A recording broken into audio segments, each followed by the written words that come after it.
अजय कुमार द्विवेदी साहब हैं। ये नेशनल कोर कमेटी के मेंबर हैं और सीनियर रिटायर्ड ब्यूरोक्रेट हैं। उनके बगल में अमित विक्रम जी हैं जो कि हमारे प्रवक्ता हैं। जैसा कि आप सभी जानते हैं, मोदी जी ने 12,000 बिहार को ट्रेन देने का वादा किया है और किराए में भी, ट्रेन के किराए में भी कटौती की बात कही गई है। देखिए, ये सारी बातें जो है मोदी जी खुद को लाइमलाइट में रखने के लिए करते हैं और सिर्फ सोशल मीडिया पर ट्रेंड हो, वो उनकी बातें ट्रेंड हो, और इसलिए ये सारी बातें हैं, ये सारे जुमलेबाजी हैं। मोदी जी को समझना चाहिए कि बिहार एक पिछड़ा राज्य है और बिहार के पिछड़ेपन का जो कारण है, 20 साल वो केंद्र में, 20 साल से यहाँ एनडीए की सरकार है, 10 साल से ज़्यादा वो केंद्र में है मोदी जी। बिहार के लिए उन्होंने क्या किया? और सबसे बड़ी बात कि आज जो यहाँ एनडीए के जितने भी नेता हैं दिल्ली जाते हैं और दिल्ली जा कर के बिहार के लिए कोई फैक्ट्री नहीं मांगते, बिहार की तरक्की की बात नहीं करते और वहाँ जा कर के ट्रेन की मांग रहे हैं और वो खुश हो रहे हैं कि बिहार को ट्रेन दी गई है कि यहाँ से ट्रेन भर भर के मजदूर पलायन करें और जा कर के दूसरे राज्य में अपना खून पसीना बहाएं, अपनी हड्डी गलाएं और बिहार वहीं का वहीं पिछड़ा राज्य बना रहे। केंद्र और राज्य दोनों में भाजपा की सरकार है, मोदी जी की सरकार है। लंबे समय से ये सरकार मुफ्त की रेवड़ियां बांट रही है और इसके अलावा इन्होंने कोई काम नहीं किया। ना तो बिहार में बेरोजगारी खत्म हुई है, ना बिहार का पलायन रुका है, ना बिहार के शिक्षा का स्तर सही हुआ है, ना स्वास्थ्य के क्षेत्र में कोई काम किया है। अगर मुद्दे की बात की जाए और प्रॉब्लम्स की बात की जाए तो ये सरकार बिल्कुल जो है आपको बैकफुट पर नजर आएगी और इन्होंने सिवाय बिहार की जनता को ठगने के और कोई काम नहीं किया है। रेवड़ियां बांटते बांटते बिहार के जनमानस को बिल्कुल पंगु बना करके रख दिया गया है।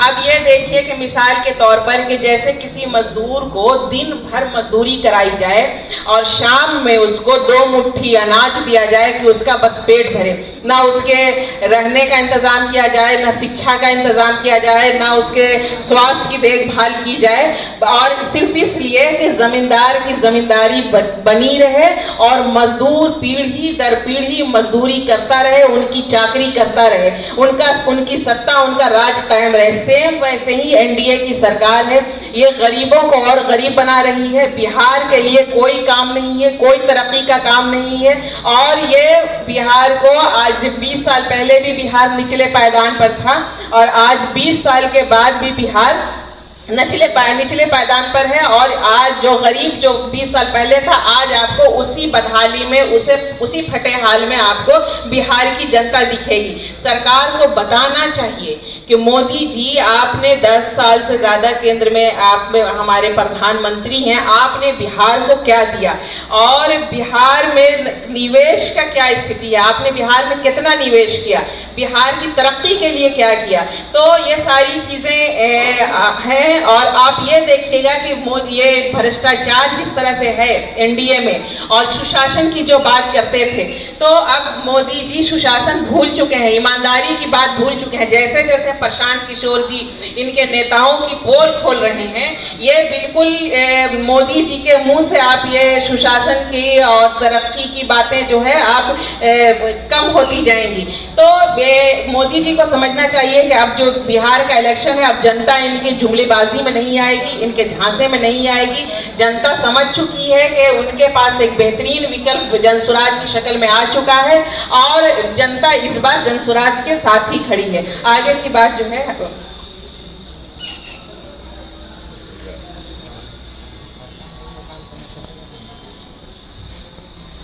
सभी पत्रकार भाइयों को नमस्कार। हमारा परिचय तो मैडम ने दे दिया है।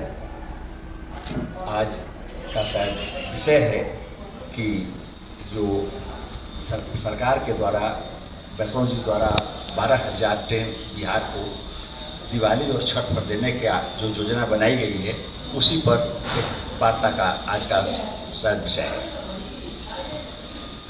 आपको मालूम है कि जब से प्रशांत जी आए हैं तब से पद यात्रा करने के दौरान हम लोगों ने सबसे महत्वपूर्ण मुद्दा यह पाया कि बिहार में लोगों का पलायन हुआ है। लोग छोटी मोटी नौकरियों के लिए बिहार से बाहर जाते हैं। और यह मुद्दा इतना बड़ा बन गया है आज के दिन में कि सभी इसी मुद्दे को भजाने का प्रयास कर रहे हैं, जबकि ये लोग 35 वर्षों से इस शासन में रहकर भी इन लोगों के लिए कोई कार्रवाई नहीं किया। यहाँ तक कि ये बड़ा गौरवान्वित होकर कहते हैं कि बिहार के लेबर से दूसरे राज्यों की इंडस्ट्री चलते हैं। मैडम ने बताया कि साहब यहाँ पर जो बात हुई है तो 12,000 जो ट्रेनें दी गई हैं, यह साबित करता है कि बिहार से करीब करीब 50 लाख से 1,75,00,000 के आसपास लोग पलायन करके जाते हैं, जो होली और दिवाली में अपने घर अपने परिवार के लोगों से परिजनों से मिलने के लिए आते हैं। तो इसके इन लोगों को एक तरह से लाभान्वित करने के दृष्टिकोण से कि साहब आपको कोई हर बार जो कष्ट होता है बोरिया में बोरा की तरह भर कर जो आप आते और जाते हैं, हम आपको फैसिलिटेट करते हैं कि आप आसानी से आएँ और अपने घर पर जाएँ और होली और दिवाली और छठ मनाएं। ऐसा इसलिए है कि आपको पता है कि इस बार इलेक्शन दिवाली के बाद और छठ के आसपास ही होने वाला है। और यह एक प्रकार का प्रलोभन है वहाँ के लोगों को कि मैं आपको फैसिलिटेट करता हूँ, सुविधा देता हूँ कि आप अपने घर पर जाएं, दिवाली और छठ मनावें और हमको वोट दें। परंतु इस बार हम लोगों ने जागरण के हिसाब से बदलाव रैली के माध्यम से प्रशांत जी दिन रात एक करके जो क्षेत्रों में घूमकर बता रहे हैं लोगों को कि इस बार यहाँ की जो पब्लिक है, जो पलायन किए हुए जो मजदूर हैं, उनको कहा, हम लोग रिक्वेस्ट कर रहे हैं कि इस बार आप जब आइए तो पूरा बोरिया बस्तर लेकर आप आइए घर। ऐसा सोच कर आइए कि आपको नहीं लौटना है। और यहाँ पर आकर एग्रेसिवली बहुत प्रभावकारी ढंग से इस बार बिहार में बदलाव के लिए, बिहार में व्यवस्था परिवर्तन के लिए और जन स्वराज को शासन में लाने के लिए वोट दीजिए, सरकार बनाइए। और प्रशांत जी ने वादा किया है कि जैसे आप अगर इस बार दिवाली और छठ में आते हैं और हमको आशीर्वाद देते हैं तो मैं किसी भी हालत में आपको फिर बाहर जाने के लिए छोड़ूंगा नहीं। आपको आपके जितना रोजगार 10 से 15,000 रुपए की जो मिलती है बाहर, वो हम आपके घर पर देंगे। आप अपने परिजनों के साथ, माता पिता, भाई बहन, बेटा पुत्र के साथ रहकर और अपना सुखमय जीवन जिए और यही पर काम करें। यही हम लोग सोच भी रहे हैं और इस पर हम लोग कार्यान्वयन शुरू भी कर दिया है। बिहार को बड़ा दुर्भाग्य है कि हम लोग इतना अधिक हम लोग MP 40, 32 अब MP देते रहे हैं और यहाँ के MP लोगों ने भी, यहाँ के जनप्रतिनिधि ने भी यहाँ के मूलभूत विकास के लिए कोई काम नहीं किया है। अगर हमारे यहाँ के MP अगर चाहें तो बिहार सरकार, केंद्र का सरकार गिरा सकते हैं, लेकिन इन लोगों के पास क्षमता नहीं है को बिहार के लिए कुछ मांगे। यहाँ पर हमारे पास एग्रो बेस्ड इंडस्ट्रीज का बहुत साधन है। हमारे पास आलू होता है, टमाटर होता है, लीची होता है, आम होता है। इसके अलावा ये तो इस पर बहुत सारी इंडस्ट्रियाँ बैठ सकती हैं, है ना। हमारे यहाँ फूड प्रोसेसिंग का काम काफ़ी बृहद तरीका से किया जा सकता है। जो पहले से भी इंडस्ट्रीज, जो खासकर हम तो चंपारण जिला के रहने वाले हैं, हमारे यहाँ से बहुत सारी शुगर फैक्ट्रियाँ हैं जो बिहार के वो बंद पड़ी हैं कुशासन के चलते। अगर उसको जिसके चलते हमारे यहाँ के लोगों को जो कैश क्रॉप होता था उस पर काफ़ी बाधा पहुँच रही है। तो इस बीजेपी के राज में चाहे गुजरात में जितना बढ़ोतरी हो रहा हो, बिहार में तो इंडस्ट्री सिक होते जा रहे हैं, बंद होते जा रहे हैं। तो हम लोग यही चाह रहे हैं कि अब इस बार हम लोग we want industries, not labour oriented factories Bihar को बनाया जाए। तो यही बात है और हम लोग, प्रशांत जी लगे हुए हैं, हम सभी लगे हुए हैं और आप लोग मीडिया के लोग भी हैं, आप लोग भी अगर इस बात को बताएंगे, लोगों तक पहुंचाएंगे, तो हमको पूरा विश्वास है कि इस बार जो हमारे लेबर बाहर में काम कर रहे हैं, अगर वो आवें और अपना वोट का प्रयोग करें, अपने शक्ति का प्रयोग करें और इस कुकृत शासन को हटाएं और एक व्यवस्था परिवर्तन वाली सुदृढ़ सरकार लावें ताकि उन लोगों के ऊपर हम लोग काम कर सकें। धन्यवाद। मोदी जी आ रहे हैं तो आप मोदी जी तो आजकल मोदी जी का आना कोई अभी न्यूज है ही नहीं, है ना। पहले तो 2 वर्ष 3 वर्ष में कोई प्रधानमंत्री इंडिया में आता था, अब तो 1 सप्ताह 2 सप्ताह पर आ रहे हैं। इट इज नॉट न्यूज, है ना। एक साधारण कार्यक्रम मान के चलिए। कल बिहार को बहुत बड़ा तोहफा देने वाले हैं, 6 लेन ब्रिज का जो है उद्घाटन करने वाले हैं आकाशवाणी। हाँ, बड़े बड़े विकास के कार्य हो रहे हैं उनके राज्य में। विकास के कार्य तो हो रहे हैं, तो अभी बिहार विकास के हर पैमाने पर 28वें रैंक पर क्यों है? अगर विकास का काम हो ही रहा है तो फिर जो विकास का पैमाना है 8 डिस्ट्रिक्ट है, उस पर फिर भी हम बिहार सबसे निचले पायदान पर क्यों है? अच्छा सर, सवाल हर बार छठ दीपावली में जब ट्रेनें नहीं चलती थी, कम ट्रेनें होती थी, स्पेशल ट्रेनें 5 या 10 चलती थी, तो आप लोग या विपक्षी पार्टियां चिल्ला के मुद्दे की ट्रेनें नहीं चलवा रही है, देखिए कैसे गड़बड़ किया है। इस बार अगर 12,000 ट्रेन दी जाए तो फिर ना यह अच्छी बात है। हम कृपया हमको क्रिटिसाइज नहीं कर रहे हैं, हम ये बात बता रहे हैं कि देखिए बिहार की दुर्दशा, कि हमारे यहाँ इतने लेबर बाहर में हैं, इतने बाहर में जाकर हमारे यहाँ काम नहीं मिलने की वजह से अपने परिजनों को छोड़कर, नौजवान पत्नी को छोड़कर, भाई बहन को छोड़कर, माता पिता को बूढ़े छोड़कर हमारे यहाँ के लोग बाहर 10 से 15 हज़ार की नौकरी करने के लिए जो जा रहे हैं, आप उनको फैसिलिटेट करके एक प्रकार का प्रलोभन दे रहे हैं कि इस बार जो इलेक्शन है, इस बार इलेक्शन है तो हम आपको प्रलोभित कर रहे हैं कि आप आइए और अपने खूब छठ और दिवाली मनाइए और हमको वोट भी दीजिए। यही बात हमारा कहने का चंपारण से है और रोजगार की यहाँ बात हो रही है, वहाँ चीनी मिल की भी बात हो रही है। तो वहाँ मोतिहारी जो चीनी मिल है, तो क्या आपका जो शासन आएगा, अगर आप जीतते हैं इस बार, तो क्या वहाँ चीनी मिल बनेगा?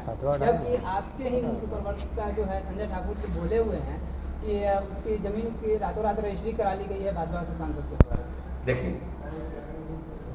चीनी मिल का खोलना मोतिहारी में अगर सरकार चाहे तो ये 24 घंटे से अधिक का काम नहीं है।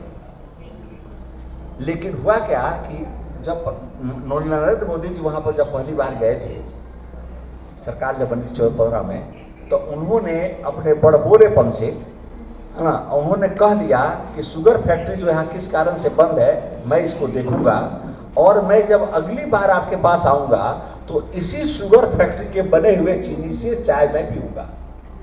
ये उनका आश्वासन था। 10 बरस अब उसके शासन को बीत चुका है और वो चीनी मिल बनेगा क्या? उसके बाद से बेशर्मी की तरह प्रधानमंत्री जी वहां पर 4-5 बार चले भी गए। और खूबी की बात है कि उसी चीनी मिल के बगल में एक हवाई अड्डा है और गांधी मैदान है, वहीं पर वो मीटिंग भी करते हैं।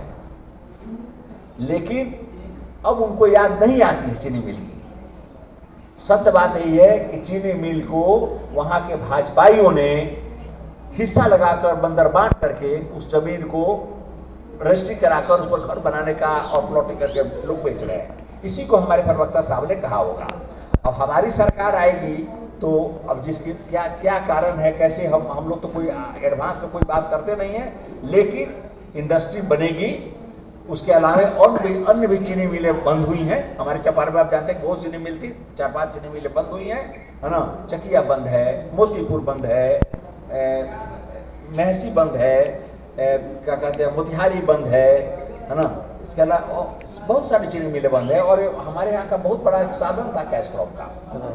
तो सर एक सवाल है मेरा, चुनाव में आने से पहले आपके प्रशांत किशोर कभी जो रणनीतिकार थे बीजेपी के लिए, अब तमाम तरह के उनके कार्यों में, विकास के कार्यों में आप कमियां दिखा रहे हैं। तो क्या जब उनके दल में थे तो एक कमियां नहीं दिख रही थी? ये तो बाकी दूसरे राजनीतिक दल जैसा कर रहे हैं कि जब पक्ष में हो तो अच्छाई, और जब उनके पार्टी से बाहर आ जाएं तो तमाम उनकी कमियां को गिना रहे हैं। हम आपसे यही बात करना चाहते हैं। बहुत अच्छा प्रश्न पूछा है आपने। आप जानते हैं कि प्रशांत किशोर जी जब बीजेपी पार्टी में नहीं थे, वो एक रणनीतिकार थे, एक प्रोफेशनल रणनीति के अंतर्गत उनके साथ काम करते थे। वो उनके लिए रणनीति बनाते थे और उस आधार पर उन्होंने सत्ता पाई भी। लेकिन जब वो सत्ता पा गए तो प्रशांत जी कहाँ उनके साथ रहे? उनके साथ तो नहीं रहे। और यही करने वाले जो बिहार के नागरिक हैं वो सारे चुनाव में आ जाए। अमित जी एक सवाल उसमें भी जोड़ दे रहे हैं, उसी सही सवाल है कि कुल ट्रेनों की संख्या जो है भारत में 21,500 समथिंग जो है कुल ट्रेनें हैं बिहार में जो चलती हैं। उसमें 13,452 ट्रेन जो है वो सवारी गाड़ी है, बाकी ट्रेन मालगाड़ी है।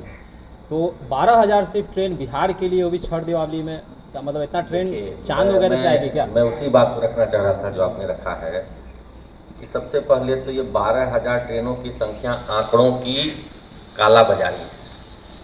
आप इस बात को समझिए कि 12,000 ट्रेनों का आंकड़ा क्या है। 12,000 ट्रेन नहीं है, 12,000 फेरे हैं। मतलब ये समझिए, एक ट्रेन दिल्ली से चली और वो पटना आई, एक काउंट हो गया, फिर गई वो दिल्ली, वो 2 काउंट हो गया। तो इस तरीके से अगर 15 दिन वही ट्रेन चली तो उसके कितने 30 फेरे हो गए, तो 30 गिन दिया उस ट्रेन को। ट्रेन एक ही है, ये 12,000 ट्रेन नहीं है, 12,000 फेरे हैं ट्रेनों के। और ये कोई नई बात नहीं है। सबसे पहली बात तो चुनाव के समय जो आंकड़ों की काला बाजारी करके ये सारे केंद्रीय मंत्री और भाजपा के बड़े बड़े नेता वाहवाही लूट रहे हैं, ये आंकड़ों की काला बाजारी है।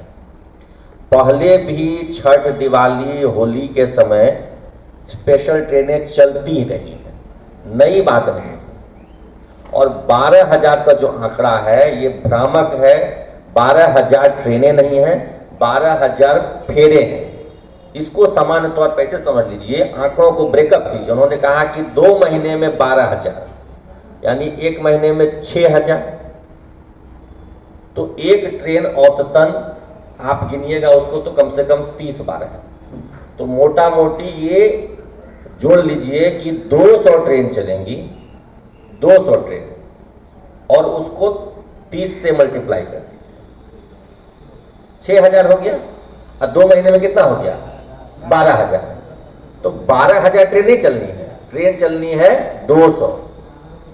उसके फेरे प्रति दिन के हिसाब से 60 से गुना कर दीजिए, क्योंकि 2 महीने का कहा गया कि 2 महीने में चलेंगी 12,000 ट्रेनें।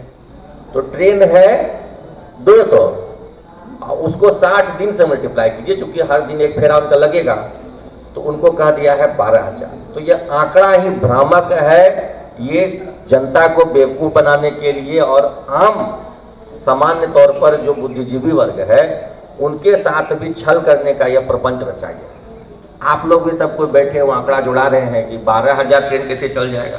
12,000 ट्रेन चलनी ही नहीं है, ट्रेन चलनी है 200। और पहले भी हम लोगों ने देखा, अभी तो आपने बिहार में देखा होगा ना, सावन के महीने में कितनी सारी स्पेशल ट्रेनें देवघर जा रही थी, कहाँ उसका कोई आंकड़ा दिया। 200 ट्रेनें चलनी है, पहले भी चलती थी, कोई नई बात नहीं, चलनी चाहिए। बिल्कुल पर्व त्योहार छुट्टियों के सीजन में स्पेशल ट्रेनें चलनी चाहिए, चलती हैं। लेकिन आप ये बताइए कि पिछले 11 सालों में बिहार से या पटना से, मैं सिर्फ बात करूं तो पटना से दिल्ली जाने के लिए कितनी नई ट्रेन खुली? वही संपूर्ण क्रांति, वही राजधानी, वही आपका राजगीर से ट्रेन चलती है, श्रमजीवी। कौन सी नई ट्रेन है? पटना से दिल्ली जाने के लिए 11 वर्षों में कौन सी नई ट्रेन खुली? बताइए कोई। उसी ट्रेन राजधानी का नाम बदल के तेजस कर दिया, तो नई ट्रेन हो गई क्या? कुछ तो नया नहीं हुआ। 11,000 में, 11 साल में ये रिकॉर्ड है कि कभी बिहार के साथ ऐसा नहीं हुआ कि 11 साल में पटना से दिल्ली के लिए एक नई ट्रेन नहीं खुले। आबादी पिछले 11 सालों में कम से कम 20% बढ़ी होगी। और आवागमन भी, चूंकि विकास होता है, क्रमिक विकास चलता है, तो आवागमन भी बढ़ता है। आज से 6-7 साल पहले मुझे ध्यान में है कि राजधानी में आपको एनी डे टिकट मिलता था, अवेलेबल होता था। आज शाम में जाना है तो दिन में ट्रेन अवेलेबल, टिकट अवेलेबल था। कम से कम कल का तो अवेलेबल था। आज राजधानी में भी 5-5 दिन तक ट्रेन अवेलेबल, टिकट अवेलेबल है। और गुजरात में बन रहा है बुलेट ट्रेन। तो यहाँ पर फ्लाइट्स का भी भाड़ा सबसे ज़्यादा है पटना से दिल्ली रूट में, ट्रेन भी सबसे कम है। इस पर कोई काम नहीं करी सरकार। आंकड़ों की काला बाजारी करके 200 ट्रेनों को इन्होंने 12,000 गिनवा दिया। इन पर तो आपराधिक मुकदमा होना चाहिए, जनता को गुमराह करने का। 200 ट्रेन को ये 12,000 गिनवा दिए। और अभी हमारे मीडिया के साथी की पूरा गणित में ले आए थे। सोचिए कितना बड़ा फ्रॉड बात है। पूरे देश में जब पैसेंजर ट्रेन 13,000 है, अकेले बिहार में 2 महीना में 12,000 ट्रेन कहाँ से चलेगा? पटरी कहाँ, जगह कहाँ बचेगा? तो टोटो वाला स्थिति हो जाएगा जो शहरों में है कि चलने के लिए जगह नहीं, कहीं भी टोटो घुस जा रहा है। बिल्कुल वही तो मैं कह रहा हूं, काला बाजारी, आंकड़ों की काला बाजारी इसी को बोलते हैं। जनता को, देश के मीडिया वर्ग को, सबको दिग्भ्रमित करने के लिए इन्होंने 12,000 का आंकड़ा दे दिया। मतलब माना जाए ना कि ट्रेन चलाने में भी भाजपा सरकार ने घोटाला कर दिया। पूरा घोटाला है, बहुत बड़ा घोटाला है। कोई पूछे उनसे, बिहार के जो बड़े बड़े केंद्रीय मंत्री और नेता वहां सांसद वहां बैठे थे, उनसे पूछे 12,000 ट्रेन अगर चलाइएगा तो औसतन बताइए कि 1 सेकंड में कितना ट्रेन खुलेगा, कितने पर सेकंड ट्रेन आपको खोलने पड़ेंगे, और उतने पर सेकंड ट्रेन खुलेंगे तो कहां से पटरियों पर जगह बचेगी। तो ये सब पूरी तरीके से काला बाजारी है, आंकड़ों की काला बाजारी है। यही सोचिए ना, 1 घंटे में 60 मिनट और 24 घंटे, तो लगभग हर मिनट इनको एक ट्रेन खोलनी पड़ेगी। हर मिनट में एक ट्रेन पूरे देश से खुलेगी और बिहार पहुंचेगी। कहाँ लगाएंगे वो ट्रेन, कहाँ है इतने स्टेशन, 12,000 स्टेशन भी नहीं। ये पूरी कालाबाजारी आंकड़ों की हकीकत है कि मात्र 200 ट्रेन खुल रहे हैं, पहले भी खुलते रहे, नई बात नहीं है। सिर्फ चुनावी साल है इसलिए ये लोग 5 लोग बैठ करके दिल्ली के एसी कमरे में, ट्रेन के टॉयलेट में पैसेंजर है, और हमारे नेता एसी कमरे में 5 स्टार होटल में बैठ करके 5 फोटो खिंचा लिए, मीडिया को बाइट दे दिए कि 12,000 ट्रेन खोल दिए। आश्चर्य की भी बात देखिए, पता नहीं किनको उन्होंने बाइट दिया, किसी ने उनसे इन आंकड़ों पर स्पष्टीकरण भी नहीं पूछा। आप लोग इतने मेधावी लोग हैं, आप लोग समझ रहे हैं बात को, दिल्ली की मीडिया नहीं समझ सकी कि 12,000 ट्रेन खुली नहीं सकती है। ट्रेन मात्र 200 है, स्पेशल है। और एक बात जानिए, स्पेशल ट्रेनों में भाड़ा ज्यादा लगता है, सबको पता होगा, सब लोग जानते हो। दिल्ली से पटना का अगर स्लीपर का 700-800 है भाड़ा, स्पेशल ट्रेन में 1200-1500 होता है भाड़ा। और उसी 1200-1500 में कह रहे हैं हम 20% रिटर्न टिकट पर डिस्काउंट देंगे, और आने समय डिस्काउंट नहीं देंगे। अगर उसी ट्रेन में आप रिटर्न जर्नी भी बुक करते हैं तब 20% डिस्काउंट देंगे, और 20% डिस्काउंट भी तो महंगा ही है। 700 का 800 का भाड़ा था, पहले 1200 तय करके रखेंगे। ये पूरी तरीके से जनता को गुमराह करने और ठगने का प्रयास इन लोगों ने किया है, और ये आपराधिक कृत्य है। 200 ट्रेनों को आप 12,000 ट्रेन बता दिए, बिल्कुल आपराधिक कृत्य, और ये क्षमा योग्य नहीं है। और ये घूम घूम कर हम बिहार की जनता को बताएंगे। और सबसे बड़ी बात सुन लीजिए, जितनी भी ट्रेनें दुर्गा पूजा से लेकर छठ पूजा के बीच में आएंगी जाएंगी, बिहार ही नहीं देश के कोने कोने में जो जनसुराज के कार्यकर्ता हैं, उन ट्रेनों में जा करके घूम के, अभियान चल भी रहा है, लोकल ट्रेन में जनसुराज के कार्यकर्ता दिल्ली में, गुड़गांव में, बेंगलोर में घूम घूम कर बता रहे हैं बिहार सरकार की नाकामियों को। उन्हीं स्पेशल ट्रेन में जनसुराजी कार्यकर्ता जाएंगे और बिहार सरकार की नाकामियों को, जो भी कल कारखाने बंद हैं उनकी बात कर रहे थे सर द्विवेदी सर, और जो भी यहाँ पर समस्या है उन सब के बारे में जनता को हमारे कार्यकर्ता जागरूक करेंगे, और ये दांव इनको उल्टा पड़ने वाला है। धन्यवाद। चलिए।